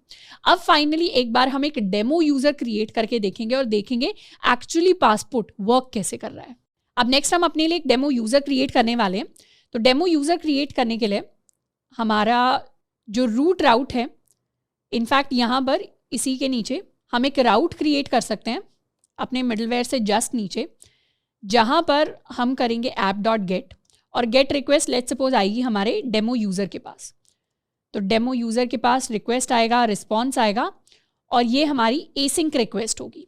इस रिक्वेस्ट के थ्रू हम क्या करेंगे, इस रिक्वेस्ट के थ्रू बेसिकली हम अपना एक नया यूज़र क्रिएट करने की कोशिश करेंगे जिसको हम डेटाबेस के अंदर ऐड करेंगे। अब नया यूज़र क्रिएट करने के लिए एक फेक यूज़र बनाते हैं। लेट इसको कह देते हैं fake user is equal to new user, और न्यू यूज़र के अंदर एक तो हम ईमेल पास कर देंगे। ईमेल हमारे पास होने वाला है let's call it student@gmail.com and उसके अलावा हम एक यूज़र नेम पास करेंगे। हम पासवर्ड अभी पास नहीं करने वाले, सिर्फ यूज़र नेम पास करेंगे। यूज़र नेम में हम लिख देते हैं इसे डेल्टा स्टूडेंट। अब एक चीज़ यहाँ पे ध्यान रखनी है कि जब हमने अपना user.js वाला मॉडल इंप्लीमेंट किया था तो उसमें यूज़र स्कीमा के अंदर हमने सिर्फ ईमेल डिफाइन किया था, पर फिर भी app.js के अंदर हम यूज़र नेम भी लिख सकते हैं। क्यों? क्योंकि पासपोर्ट लोकल मोंगूज ने सिर्फ ईमेल तो था ही, ऑटोमेटिकली वो यूज़र नेम खुद से ऐड कर देता है स्कीमा के अंदर, तो यूज़र नेम भी हम ऐड कर सकते हैं। अब इस फेक यूज़र को स्टोर कराने जब हम जाएंगे तो स्टोर करवाने के लिए हम अपने यूज़र का रजिस्टर मेथड यूज़ करेंगे। Register is a static method जिसके अंदर हम अपना फेक यूज़र पास करेंगे एंड सेकंड जो पैरामीटर होगा उसके अंदर हम अपना पासवर्ड पास करेंगे। लेट्स सपोज हमारा जो पासवर्ड है that is hello world. Hello world हमारा पासवर्ड है एंड यूज़र का ये जो रजिस्टर मेथड है ये डेटाबेस के अंदर ऑटोमेटिकली हमारा जो फेक यूज़र है उसको सेव करवा देगा विद दिस पासवर्ड। एक बार इस रजिस्टर मेथड को देख भी लेते हैं। तो हमारे स्टैटिक मेथड्स के अंदर यहाँ पर हमारा रजिस्टर मेथड है। रजिस्टर मेथड के अंदर हम क्या क्या पास करते हैं, एक हम अपना यूज़र पास करेंगे जो हमने फेक यूज़र पास किया है। यूज़र के बाद हम पासवर्ड एंटर करते हैं, तो ये हमारा जो हेलो वर्ल्ड है ये हमारा पासवर्ड हो गया। एंड इसके साथ अगर हम कोई कॉल बैक डिफाइन करना चाहें तो हम उस कॉल बैक को भी डिफाइन कर सकते हैं। तो रजिस्टर हमारा कन्वीनियंस मेथड होता है to register a new user instance with a given password. मतलब इस नए यूज़र इंस्टेंस को ये गिवन पासवर्ड के साथ रजिस्टर कर देगा और साथ के साथ रजिस्टर मेथड ऑटोमेटिकली चेक कर लेता है कि अगर हमारा जो यूज़र नेम है वो यूनिक है या नहीं है। तो हमें खुद से लॉजिक नहीं लिखना पड़ता, हमें खुद से पहले डेटाबेस के अंदर चेक करो कि ये यूज़र नेम एग्जिस्ट करता है क्या। तो जो इफ एल्स वाला पूरा लॉजिक है वो हमें इंप्लीमेंट नहीं करना। रजिस्टर मेथड ऑटोमेटिकली चेक कर लेगा कि जो भी यूज़र नेम हम सेट कर रहे हैं वो यूनिक है या नहीं है। तो इस तरीके से ये हमारा user.register मेथड हो जाएगा and this is a asynchronous method. तो इसीलिए इसके आगे हम अवेट लिख देंगे और ये हमें रिटर्न करेगा हमारा न्यू यूज़र। तो इसको कह देते हैं कॉन्स्ट या लेट न्यू या रजिस्टर्ड यूज़र इसको कह देते हैं। जो हमारा रजिस्टर्ड यूज़र हो जाएगा रजिस्ट्रेशन के बाद उसे हम फिर यहाँ पर करवा देंगे प्रिंट, या प्रिंट कराने की जगह रिस्पॉन्स के अंदर इसको सेंड कर देते हैं response.send registered यूज़र। तो इसको कर लेते हैं save and let's start our server. I hope इतना पार्ट हमें समझ में आ गया होगा। हमने फेक यूज़र को क्रिएट किया, फिर उसको हमने रजिस्टर करवाया है विद द रजिस्टर मेथड, और ये रजिस्ट्रेशन का लॉजिक हमें लिखने की जरूरत नहीं है, पासपोर्ट ने ऑलरेडी इंप्लीमेंट कर रखा है। फिर जो भी यूज़र की इन्फॉर्मेशन रजिस्टर हुई है उसको हम रिस्पॉन्स के अंदर सेंड करवा रहे हैं। तो अपने सर्वर को स्टार्ट कर लेते हैं app.js। Okay, user is not defined. user.plugin के अंदर ओके ये यूज़र नहीं, ये बेसिकली स्कीमा के अंदर हम प्लगइन ऐड करेंगे, तो ये हमारा यूज़र स्कीमा होने वाला है। इसको हमने सेव कर दिया, सर्वर हमारा दोबारा रीस्टार्ट हो गया। app.js के अंदर आ जाते हैं। इस मेथड को बेसिकली हम टेस्ट करना चाहते हैं। So we'll go to local host 8080 / हम जाना चाहते हैं अपने डेमो यूज़र के पास। डेमो यूज़र के पास गए तो ये यूज़र है जो हमारे डेटाबेस के अंदर जाके सेव हुआ है। अगर इसको थोड़ा सा जूम इन करके देखें तो इस यूज़र के अंदर क्या क्या इन्फॉर्मेशन है। ईमेल इसके अंदर है जो हमने स्कीमा के अंदर डिफाइन की थी। आईडी ऑटोमेटिकली मोंगूज क्रिएट कर देता है। यूज़र नेम जो हमने पास किया था पर स्कीमा के अंदर किसने डिफाइन किया, पासपोर्ट लोकल मोंगूज ने। सॉल्ट इसके अंदर है। सॉल्ट बेसिकली हमारी ये वाली स्ट्रिंग है, ये जो इतनी स्ट्रिंग है दिस इज द सॉल्ट। तो जब हम सॉल्टिंग में वो रैंडम स्ट्रिंग ऐड कर रहे थे उसका मतलब इस तरीके की कुछ स्ट्रिंग था। हैश के लिए हमारे पास ये जो हमारा हैश्ड पासवर्ड है ये यहाँ पे आके स्टोर हो गया है। तो पासवर्ड में हमने तो हेलो वर्ल्ड पास किया था, पर हमारे डेटाबेस के अंदर हेलो वर्ल्ड स्टोर नहीं हुआ। हमारे डेटाबेस के अंदर ये बड़ी सी स्ट्रिंग स्टोर हुई, जिसको देख के शायद ही, मतलब आंखों से देख के तो कोई नहीं बता सकता कि क्या पासवर्ड था। इनफैक्ट किसी एल्गोरिदम के थ्रू भी बताना पॉसिबल नहीं होगा इजीली। एंड जो हमारा पासपोर्ट लोकल mongoose है वो खुद इंटरनली एक हैशिंग फंक्शन को इम्प्लीमेंट करता है। If we want to check कि कौन सा hashing function, hashing algorithm implement होता है, तो ये है हमारी जो PBKDF2 हैशिंग एल्गोरिदम है। ये एल्गोरिदम हमारे लिए इम्प्लीमेंट होती है। हम चाहें तो इसके बारे में पढ़ भी सकते हैं, बाकी इतना ज़्यादा हमें डिटेल में जाने की जरूरत नहीं है हैशिंग एल्गोरिदम की, क्योंकि बड़े बड़े रिसर्च पेपर्स होते हैं related to the hashing algorithms. पर अगर कोई आपसे पूछे पासपोर्ट के अंदर कौन सी हैशिंग एल्गोरिदम इम्प्लीमेंट होती है, so this is the hashing algorithm which we are implementing in our project. तो इस तरीके से हमारा जो नॉर्मल यूजर था वो एक नॉर्मल यूजर की तरह सेव नहीं हुआ, उसके पासपोर्ट पे ऑटोमेटिकली सॉल्ट अप्लाई हो गया, ऑटोमेटिकली हैशिंग होगी और हमारी हैश्ड फॉर्म हमारे डेटाबेस के अंदर जाके स्टोर होती है। अब नेक्स्ट हम फंक्शनैलिटीज क्रिएट करने वाले हैं अपने यूजर को साइन अप कराने के लिए। अब जब भी यूजर साइन अप करेगा तो उसके लिए हम 2 राउट्स क्रिएट करेंगे। सबसे पहला है get/signup वाला राउट। get/signup से क्या होगा, एक साइन अप वाला फॉर्म होगा जो हमारे पास आ जाएगा, और साइन अप फॉर्म से हम अपना यूजर नेम, पासवर्ड, ईमेल, इस तरीके की इन्फॉर्मेशन दे सकते हैं। और फिर जैसे ये फॉर्म सबमिट होगा तो हमारी एक पोस्ट रिक्वेस्ट जाएगी /signup के पास, और फिर इस मेथड का काम क्या होगा, इस राउट का काम क्या होगा, इस राउट का काम होगा हमारे नए साइन अप यूजर को रजिस्टर करवाना डेटाबेस के अंदर। तो साइन अप यूजर वाली जो फंक्शनलिटी है उसको 2 पार्ट्स में हम इंप्लीमेंट करेंगे। सबसे पहला पार्ट होने वाला है get/signup, जिसमें हम अपने फॉर्म को इंप्लीमेंट करेंगे, फॉर्म को रेंडर कराएंगे। तो इसे इंप्लीमेंट करने के लिए सबसे पहले तो आ जाते हैं अपने app.js के अंदर। एंड app.js के अंदर ये जो हमारे राउट्स हैं इसमें हम एक और नया राउट क्रिएट करेंगे फॉर आवर यूज़र। तो इसको कह देते हैं user.js एंड review.js के अंदर जाते हैं राउट्स में, और ये 2 जो कॉमन चीज़ें हैं इनको कर लेते हैं कॉपी एंड क्रॉस। अभी के लिए मर्ज पैराम्स की हमें ज़रूरत नहीं है। एंड ये जो हमारा राउटर होगा user.js के अंदर, इस राउटर को मॉड्यूल के अंदर हम कर देंगे एक्सपोर्ट। तो module.exports is equal to going to be our router. तो ये तो हमारा राउटर हो गया। साथ के साथ हम इसे रिक्वायर भी कर सकते हैं, const user is equal to, इसको कह देते हैं user.js। अच्छा, ये जो लिस्टिंग है इसे हम लिस्टिंग राउटर कर सकते हैं, रिव्यू है इसे हम रिव्यू राउटर कर सकते हैं, और यूज़र है, यूज़र को भी हम राउटर कर सकते हैं, ताकि कंफ्यूज ना हो, हमें क्लियर हो कि हमारे राउटर्स ही हैं। In fact we can change the names also ताकि एरर ना आए। तो उसके लिए जहाँ भी हमने अपने राउटर को यूज़ किया था, यहाँ पे लिस्टिंग की जगह हम अपना लिस्टिंग राउटर ऐड कर रहे हैं, रिव्यू की जगह हम अपना रिव्यू राउटर ऐड कर रहे हैं। और ऐसे ही app.use के अंदर हम एक और स्लैश के साथ नया राउटर ऐड कर देंगे which is going to be the user router. इसको कर लेते हैं सेव। एक जगह रह गई जहाँ हमारे पास अभी भी एरर आ रहा है, राउटर का नाम हमने जो चेंज किया है उसकी वजह से। तो एक बार इसे टेस्ट कर लेते हैं। यहाँ पर सेशन ऑप्शंस हैं हमारे पास, ये हमारे राउटर्स हैं, राउटर्स के अंदर ये सारी चीज़ें सेम रहेंगी। लोकल स्ट्रैटेजी, राउटर्स ठीक है हमारे पास, डेमो यूज़र है, डेमो यूज़र के अंदर ये हमने राउटर्स को इम्प्लीमेंट कर दिया है। बेसिकली एरर हमारे पास आ रहा है router.use requires a middleware function but got an object। अच्छा, इससे पहले एक बार अपने user.js पर आ जाते हैं और यहाँ राउटर के लिए इम्प्लीमेंट कर देते हैं router.get। हम गेट रिक्वेस्ट भेजना चाहते हैं /signup के पास, एंड जब ये रिक्वेस्ट रिस्पॉन्स हमारे पास आएगा तो उस केस में हम रिस्पॉन्स में सेंड करना चाहते हैं एक फॉर्म। अभी के लिए फॉर्म रेंडर नहीं करा रहे, सिर्फ हम रिस्पॉन्स को सेंड कर रहे हैं।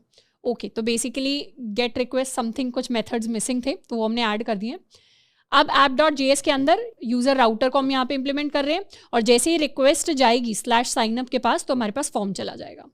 टेस्ट करते हैं इसको, /signup के पास अगर हम रिक्वेस्ट भेजेंगे तो हमारे पास हमारा फॉर्म आ गया। अब हमें फॉर्म लिख के नहीं भेजना, हमें एक फॉर्म को रेंडर कराना है। तो फॉर्म को रेंडर कराने के लिए उस फॉर्म को क्रिएट कर लेते हैं। व्यूज़ के अंदर जाएंगे, व्यूज़ में एक और फोल्डर हम क्रिएट करेंगे विच इज़ कॉल्ड यूज़र्स। जैसे हमने लिस्टिंग्स के लिए क्रिएट किया था वैसे यूज़र्स के लिए क्रिएट करेंगे। यूज़र्स में हम अपने फॉर्म का नाम देंगे signup.ejs। signup.ejs के अंदर सबसे पहले तो हम अपने बॉयलर प्लेट का लेआउट यहाँ पे कॉपी कर लेते हैं। ये जो न्यू वाला हमारा फॉर्म था लिस्टिंग्स के लिए, यहाँ से कुछ चीज़ें कॉपी कर लेते हैं। तो ये हमारा बॉयलर प्लेट लेआउट हो गया। उसके अलावा हम एक ये चीज़ कर लेते हैं, अपने लिए एक रो एंड कॉलम क्रिएट कर लेते हैं, /div एंड /div। बेसिकली हम चाहते हैं हमारा जो फॉर्म क्रिएट हो वो इस रो के अंदर क्रिएट हो, एंड कॉलम साइज हम 6 रखना चाहते हैं अपने फॉर्म का, ऑफसेट दे देते हैं इसको 3 का, एंड इसके अंदर यहाँ पे हम अपने फॉर्म को क्रिएट करेंगे। थोड़ा सा इंडेंटेशन ठीक कर देते हैं। तो ये हमारा फॉर्म होगा जो क्रिएट होगा, और ये फॉर्म क्या करेगा, ये फॉर्म हमारे लिए एक्शन में एक पोस्ट /साइनअप को क्या भेजेगा, एक पोस्ट रिक्वेस्ट भेजेगा। ये है इस फॉर्म का काम। तो बेसिकली हमने जो 2 स्टेप डिफाइन किए थे, इस पर रिक्वेस्ट भेजेंगे, साइनअप पे गेट रिक्वेस्ट भेजेंगे तो फॉर्म आएगा, फॉर्म को सबमिट करेंगे तो यहाँ रिक्वेस्ट जाएगी। तो वो हमने एक्शन और मेथड के अंदर डिफाइन कर दिया। अब इस फॉर्म के अंदर फील्ड्स ऐड करने के लिए यही new.ejs वाले से ही कॉपी कर लेते हैं। लेट्स कॉपी 1 फील्ड, ये फर्स्ट फील्ड यहाँ से कॉपी कर लेते हैं। तो ये हमारी फर्स्ट फील्ड हो गई। यहाँ से फर्स्ट फील्ड के अंदर हम ऐड करवाएंगे अपना यूज़र नेम। ये यूज़र नेम होने वाला है, let's call it user name. इसी को कॉपी कर लेते हैं, यहाँ पे नेम की जगह पूरे में यूज़र नेम ऐड करेंगे। अभी के लिए प्लेस होल्डर को हम हटा सकते हैं। टाइप में टेक्स्ट आएगा, क्लास होगी फॉर्म कंट्रोल रिक्वायर्ड। तो ये तो हो गया यूज़र नेम के लिए। यहाँ एक आईडी भी ऐड कर देते हैं, ID is also going to be user name, and इसे कह देते हैं लुक्स गुड। वैलिड फीडबैक के लिए लुक्स गुड लिख दिया हमने। साथ के साथ अपना जो फॉर्म है उसे एक क्लास दे देते हैं। We are going to give it a class of needs validation, ताकि जो बूटस्ट्रैप की ऑटोमेटिक वैलिडेशन है वो इसके ऊपर अप्लाई हो, और अपनी बाय डिफॉल्ट जो वैलिडेशन है वो अप्लाई ना हो, तो इसके लिए नो वैलिडेट लिख देते हैं। तो ये हो गया हमारा फॉर्म, जिसके अंदर अभी सिर्फ यूज़र नेम वाला फील्ड है। एक बार इसको सेव कर लेते हैं। user.js के अंदर जाके हम अपने फॉर्म को अब रेंडर कराएंगे।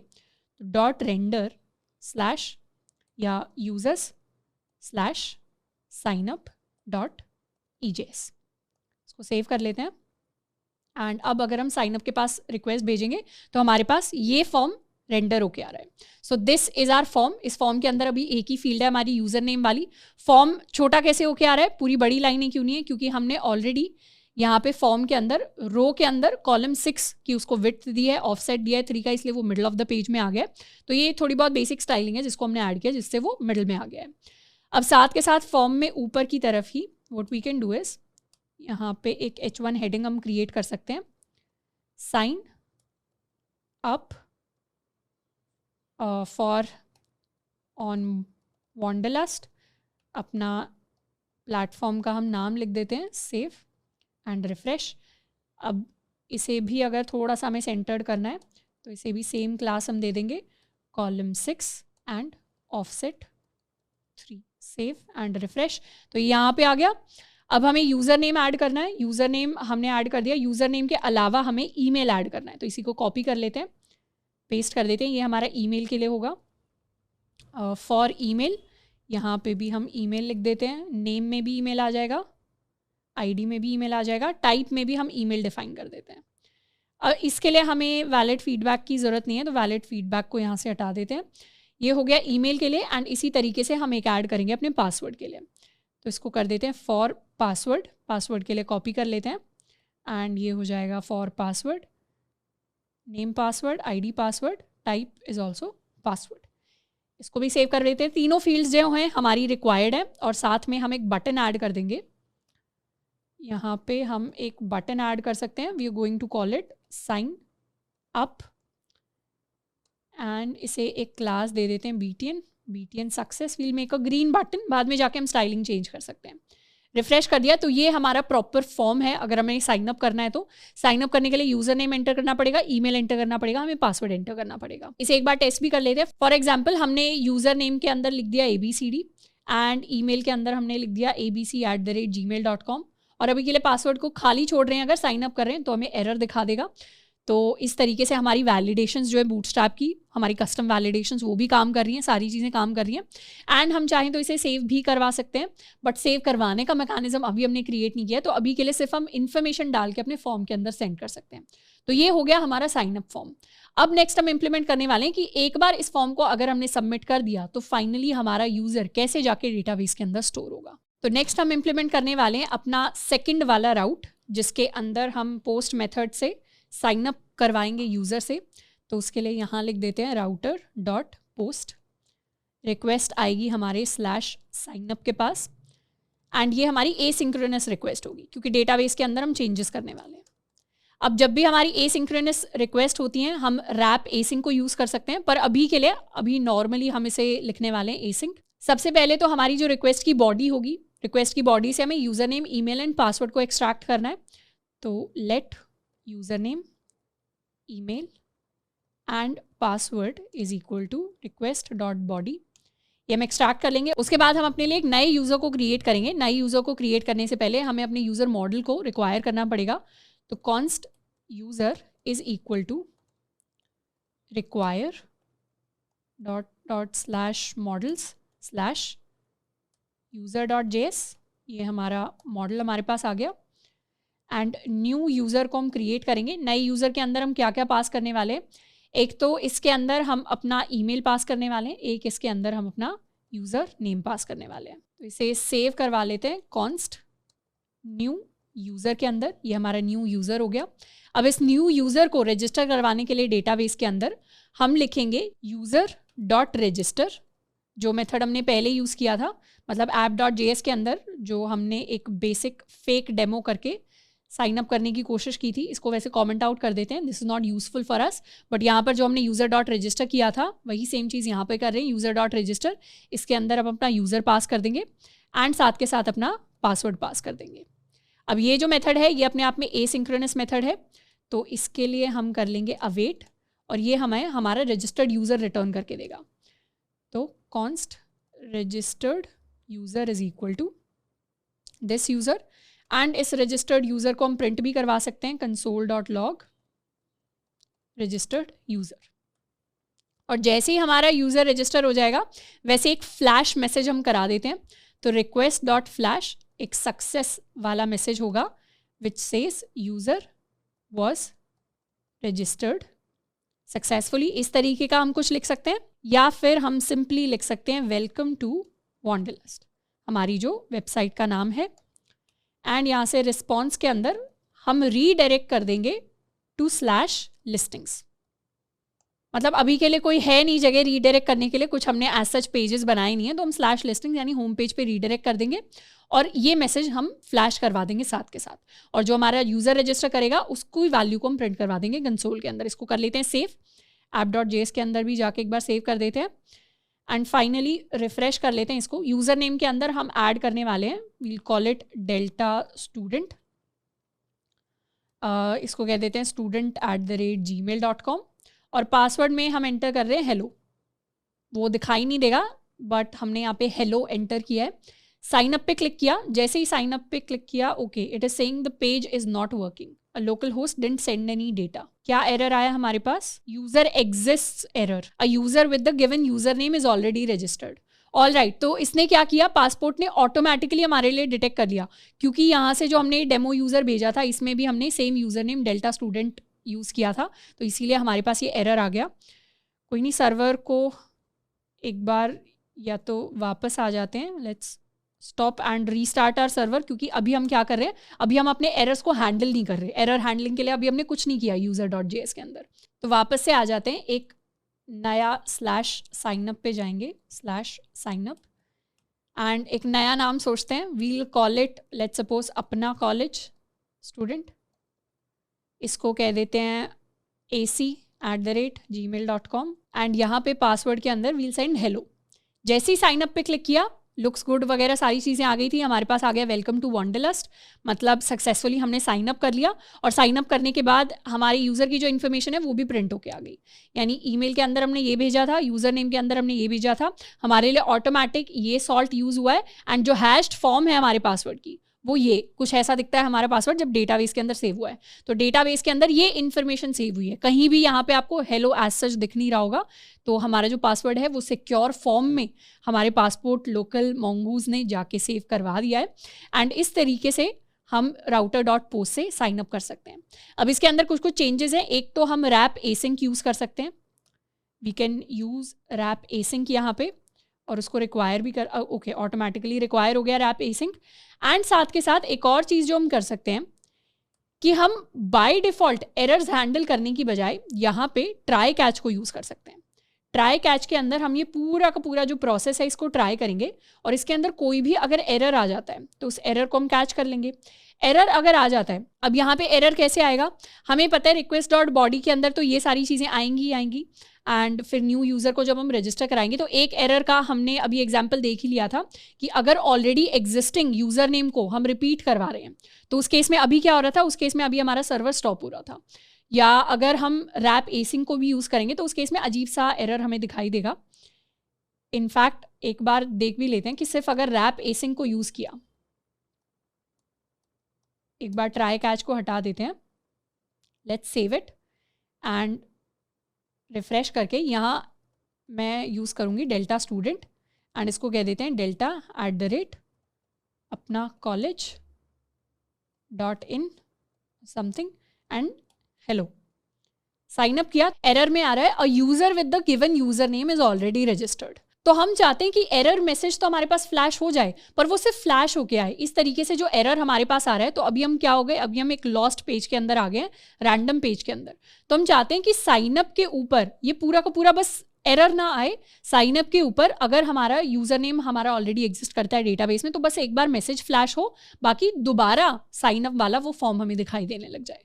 तो वो फंक्शनैलिटी इंप्लीमेंट करने के लिए हम सारी की सारी चीज़ों को एक ट्राई कैच ब्लॉक के अंदर डाल सकते हैं। तो ट्राई कर लेंगे और अगर कोई एरर आ जाता है तो उस एरर को हम कैच करेंगे और एरर को कैच करके हम एक मैसेज फ्लैश कर देंगे। ये जो मैसेज होगा ये हमारा एरर वाला मैसेज होगा, जिसमें एरर के अंदर जो भी मैसेज आ रहा है उसे हम प्रिंट करवा देंगे, फ्लैश करवा देंगे और रिस्पॉन्स में हम रीडायरेक्ट कर जाएंगे again to the sign up page, यानी वापस से हम साइन अप के पास चले जाएंगे। इसको कर लेते हैं सेव। तो इस बार क्या होगा, कैंसिल कर देते हैं, बैक, रिफ्रेश। इस बार जब हम यूज़र नेम में वो सेम चीज़ डालेंगे जो डेटाबेस के अंदर एग्जिस्ट करती है, डेल्टा स्टूडेंट या इसको कह देते हैं delta@gmail.com, पासवर्ड में हेलो एंटर कर दिया, साइन अप किया, तो इस बार क्या आ रहा है, a user with the given user name is registered. तो बेसिकली एक फ्लैश मैसेज आ गया, पर साथ के साथ फॉर्म हमारा हमें फिर भी दिखाई दे रहा है। तो इस तरीके से हम ट्राई कैच के अंदर इन चीज़ों को रख के अपना ये वाला जो कस्टम फंक्शनैलिटी है जिसको हम चाहते हैं उसको इम्प्लीमेंट कर सकते हैं। अब नेक्स्ट हम इम्प्लीमेंट करने वाले हैं लॉगिन ऑफ यूज़र, यानी यूज़र को एक बार हमने साइन अप तो करा दिया, डेटाबेस के अंदर उसकी इन्फॉर्मेशन भी स्टोर करा दी। अब हम बात करने वाले हैं कि अगर किसी यूज़र को दोबारा से लॉगिन करना है हमारे प्लेटफॉर्म पे तो कैसे हम उसे ऑथेंटिकेट करते हैं। तो यूज़र लॉगिन के लिए हम 2 राउट्स को इम्प्लीमेंट करेंगे। सबसे पहले हमारा गेट राउट है /login, फिर है हमारा पोस्ट राउट /login। अब गेट लॉगिन जैसे ही हम करेंगे तो हमारे पास एक फॉर्म आ जाएगा, लॉगिन वाला फॉर्म, जिसमें हम अपना user name and password enter करेंगे और फिर जब ये फॉर्म सबमिट होगा तो पोस्ट रिक्वेस्ट जाएगी /login के पास, जो फाइनली ऑथेंटिकेट करेगा कि यूज़र पहले से एग्जिस्ट करता था या नहीं करता था। क्योंकि अगर यूज़र ऑलरेडी डेटाबेस में तभी तो लॉगिन कर पाएगा, नहीं तो उसे रजिस्टर करना पड़ेगा। तो उसके लिए सबसे पहले तो अपने राउटर के अंदर इम्प्लीमेंट कर लेते हैं router.get, गेट रिक्वेस्ट जाएगी /login के पास, तो रिक्वेस्ट रिस्पॉन्स, यहाँ पर रिस्पॉन्स के अंदर हम रेंडर कराएंगे अपना let's make a form very similar to this, users के लिए जैसे हमने signup.ejs बनाया था वैसे ही हम अब login.ejs बनाने वाले हैं जिसे हम रेंडर करा देंगे। login.ejs क्रिएट करने के लिए यूजर्स के अंदर जाएंगे, व्यूज़ के अंदर, एंड यहाँ हम क्रिएट कर देंगे login.ejs। बेसिकली signup.ejs वाला ही होने वाला है, तो उसको पूरा कॉपी करके login.ejs के अंदर जाएंगे। कुछ चेंजेस हमें करने पड़ेंगे। फॉर्म के अंदर इस बार रिक्वेस्ट जाएगी /login के पास, पोस्ट रिक्वेस्ट ही होगी हमारी। यूज़र नेम हमें एंटर करवाना है एंड हमें पासवर्ड एंटर करवाना है। तो ईमेल को अभी के लिए हम हटा सकते हैं यहाँ से और यहाँ पे बटन को नाम दे देते हैं लॉगिन एंड ऊपर हम लिख देते हैं हेडिंग के अंदर लॉगिन। तो ये लॉगिन हो गया एंड वैलिडेशंस हम चाहें तो यहाँ से हटा सकते हैं, हमें यहाँ पे वैलिडेट करने की ज़रूरत नहीं है। हाँ, रिक्वायर्ड हम फिर भी रखेंगे। यूज़र नेम हमारा हो गया एंड पासवर्ड हो गया, इसको कर लेते हैं सेव एंड यहाँ भी आके कर लेते हैं सेव। अब जैसे ही /login के पास रिक्वेस्ट जाएगी, लॉगिन क्या करेगा, यूज़र नेम एंड पासवर्ड को एंटर कराएगा और फिर लॉगिन को क्लिक करते ही हम पोस्ट रिक्वेस्ट भेजेंगे। पोस्ट रिक्वेस्ट वाले राउट को कैसे इंप्लीमेंट करेंगे, इन्हें कर देते हैं क्रॉस router.post, router.post रिक्वेस्ट जाएगी /login के पास एंड ये हमारी एसिंक्रोनस रिक्वेस्ट होगी, क्योंकि डेटाबेस से हमें चेक करना पड़ेगा कि यूज़र एग्जिस्ट करता है या नहीं एग्जिस्ट करता, तो उसके लिए एसिंक्रोनस रिक्वेस्ट है। अब यूज़र को जो ऑथेंटिकेट करने का काम है, ऑथेंटिकेट करना यानी लॉगिन के लिए ये आइडेंटिफाई करना कि यूज़र पहले से हमारे डेटाबेस के अंदर था या नहीं था, वो वाला काम हमारे लिए पासपोर्ट करके देगा, और पासपोर्ट उस काम को एज अ मिडलवेयर करता है। तो यहाँ पर एसिंक्रोनस कॉलबैक से पहले हम एक मिडलवेयर ऐड करेंगे which is going to be passport.authenticate। तो passport.authenticate हमारा एक मिडलवेयर है जो हमारे पोस्ट राउट में लॉगिन से पहले ऑथेंटिकेशन के लिए यूज होता है। इसके बारे में अगर हमें और देखना है तो ये हमारी ऑथेंटिकेट रिक्वेस्ट है। बेसिकली एनपीएम पासपोर्ट के अंदर ये हमारा मेथड होता है। Passport provides N authenticate function which is used as route middleware to authenticate requests। तो passport.authenticate को हम इस तरीके से यूज़ करते हैं। सबसे पहले उसमें हम अपनी स्ट्रैटेजी पास करते हैं। जैसे हमारी स्ट्रैटेजी क्या होने वाली है, हमारी स्ट्रैटेजी लोकल स्ट्रैटेजी है, तो हम उसके लिए लोकल पास करेंगे। एंड साथ के साथ हम इसमें कुछ ऑप्शंस पास करते हैं। ऑप्शंस के अंदर एक हमारा ऑप्शन होता है फेलियर रीडायरेक्ट। फेलियर रीडायरेक्ट कहने का मतलब है कि अगर मान लो यूज़र ऑथेंटिकेट नहीं हो पाया, यूज़र ने जो यूज़र नेम और पासवर्ड एंटर किया वो हमारे डेटाबेस के अंदर एग्जिस्ट नहीं करता था, तो उस केस में कहाँ पे रीडायरेक्ट हो जाना चाहिए यूज़र? उस केस में ऑटोमेटिकली यूज़र रीडायरेक्ट हो जाए /login पे, हम ये चाहते हैं। तो उसके लिए ऑप्शंस के अंदर हम फेलियर रीडायरेक्ट में /login को पास कर सकते हैं। एंड साथ के साथ हम एक और ऑप्शन देते हैं which is failure flash. Failure flash को हम सेट कर देते हैं टू ट्रू। फेलियर फ्लैश कहने का क्या मतलब है? फेलियर फ्लैश कहने का मतलब है कि अगर मान लो यूज़र ऑथेंटिकेट नहीं हुआ, यूज़र जो था हमारे डेटाबेस के अंदर एग्जिस्ट नहीं करता था, यूज़र नेम एग्जिस्ट नहीं करता था, पासवर्ड गलत डाल दिया। ऑथेंटिकेशन फेल होने के कई रीजंस हो सकते हैं। ये भी हो सकता है यूज़र हमारे डेटाबेस के अंदर नहीं था, ये भी हो सकता है यूज़र तो था पर उसने यूज़र नेम गलत एंटर कर दिया, ये भी हो सकता है पासवर्ड गलत एंटर कर दिया। तो कई सारे रीजंस हो सकते हैं। तो अगर हमने फेलियर फ्लैश को ट्रू किया है तो उसका मतलब अगर ऑथेंटिकेशन फेल हो जाता है तो उस केस में एक फ्लैश मैसेज या कुछ तरीके का मैसेज हम भेज रहे होंगे। तो इन दोनों ऑप्शंस का ये मतलब है। इसको सेव कर लेते हैं। तो इस तरीके से router.post के अंदर अगर /login के पास रिक्वेस्ट जाएगी तो सबसे पहले लॉगिन करने से पहले हम ऑथेंटिकेट करेंगे यूजिंग पासपोर्ट। पासपोर्ट में हमने ये ऑप्शंस डिफाइन कर दिए एंड उसके बाद हमारा जो कॉल बैक है वो वर्क करेगा। अगर ये मिडलवेयर सक्सेसफुली काम करता है तभी हम यहाँ पे जाएंगे। अगर लॉगिन नहीं हो पाया सक्सेसफुली, ऑथेंटिकेट नहीं हो पाया यूज़र, तो उस केस में हम कहाँ पे रीडायरेक्ट हो जाएंगे? उसी सेम पेज पे रीडायरेक्ट हो जाएंगे। तो यहाँ पे रिस्पॉन्स के अंदर हम सेंड कर सकते हैं basically a response. We can call it welcome to Wanderlust. You are logged in. इसको कर लेते हैं सेव एंड ओके। यहाँ कह रहे हैं पासपोर्ट इज नॉट डिफाइंड, तो ऊपर जाके हम पासपोर्ट को कर लेते हैं यहाँ पे require is equal to require passport and save. तो स्टार्ट हो गया है सर्वर दोबारा से। एंड इस बार हम क्या करेंगे? लॉगिन हमें करना है। लॉगिन के अंदर user name and password enter करते हैं। डेल्टा स्टूडेंट लेट्स सपोज हमारा यूज़र नेम है, इसके अंदर पासवर्ड में ABCD ऐड कर देते हैं, रॉन्ग यूज़र नेम। अगर लॉगिन करने जाएंगे तो इस केस में क्या दिखाएगा? पासवर्ड और यूज़र नेम इज इनकरेक्ट। ये किसने इंप्लीमेंट किया? ये ऑटोमेटिकली हमारे पासपोर्ट ने इंप्लीमेंट कर दिया। उसने क्या किया? हमें एक फ्लैश मैसेज करके दिखाया फेलियर के केस में। इस बार कुछ सही ऐड करने की कोशिश करते हैं। We'll call it delta student. Password के अंदर आई थिंक हमने हेलो वर्ल्ड एंटर किया था, हेलो वर्ल्ड। लॉगिन कर देते हैं तो दिखा रहा है welcome to wanderlust, you are logged in. तो इस तरीके से हमारा लॉगिन एंड साइन अप काम करता है यूजिंग पासपोर्ट। अब हम चाहें तो यहाँ पर ये जो मैसेज है इसे फ्लैश की फॉर्म में शो कर सकते हैं, request.flash, और ये हमारा सक्सेस वाला मैसेज हो जाएगा। हम कह सकते हैं welcome back to your account या something like this, welcome back to Wanderlust इसको कह देते हैं। एंड यहाँ से रिस्पॉन्स में हम रीडायरेक्ट कर जाएंगे टू /listings, यानी मेन पेज जो है हमारा उसके ऊपर रीडायरेक्ट कर जाएंगे।